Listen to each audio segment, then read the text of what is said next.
So here's a quick demonstration of Modelogix, which is a conceptual estimating tool.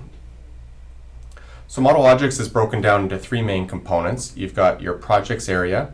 This is all your historical data that you will be using to drive your conceptual estimate off of. It's got a reports area for building reports and doing some basic data analysis. And then finally, it's got a modeling section for producing cost models, which can be analyzed, updated, and then ultimately used to produce conceptual estimates. So I'll just talk a little bit about the historical project area. So your historical projects can have all sorts of attributes on them. They can have, for example, a size, and the size can be in any kind of units depending on the type of work that you're completing.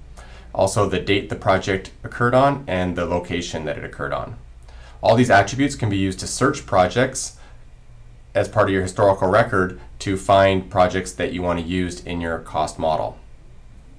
To create a cost model, all you do is create a new cost model and give it a size, and I'll give this one 100,000 square feet. So I'm using square feet as my measurement of my projects. Again, it could be anything. Give it a date when you want to incur your project, and then give it an address. So this might be in Fresno, California. Then you just click on the Spreadsheet tab, and you start dragging your projects that you want to include in the cost model on there. So I'll pull the first three over, for example. Now you'll see that I've got this set up at Uniform at level 2, but I could easily switch that to Uniform at level 1, drag that over and get a summarized view. Modelogix supports all sorts of different coding structures, so you're not limited to Uniformat. You can use CSI, division, or any sort of custom coding that you might like. So here Modelogix has gone and calculated my total cost per square foot at $162.06. I can see what the total cost is as well, and it's coming in at $16 million is my conceptual estimate. And it's using these other projects as the basis for that estimate. If I just switch back to Uniform at level 2, I can start looking at some individual numbers. Let me just get rid of the total, look at unit cost again. And let's say, for example, that I wanted to make some changes. So let's look at this superstructure.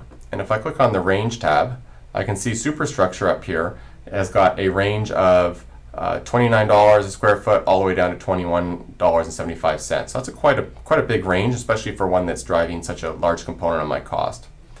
So if I click back to Spreadsheet, I might be able to make some assumptions and say that, for example, that this project 3 is actually an outlier and I don't want to include it. So I just click on that value, exclude it from my cost model, and now my overall model has been adjusted. And again, I'll go back to the range, and you can see it's a much narrower band. Alternately, I could go through and make some direct edits. And I could say, for example, that the site preparation is not going to be $9.75. It's going to be closer to $15. Make a direct edit, and then my overall value gets updated accordingly. I can always undo that if I want to as well by resetting the cell back to its original value.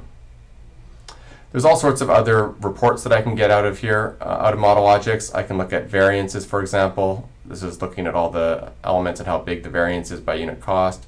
I can switch this to Uniform at level 1 as well if I like. And again, I can get some statistical analysis if I'm looking at what the variance is, the maximum and minimum values across my historical data. So that's a quick introduction to Modelogix, and overall it's a real easy to use tool for preparing conceptual estimates when you don't have a lot of scope on your projects and I want to get these out quickly.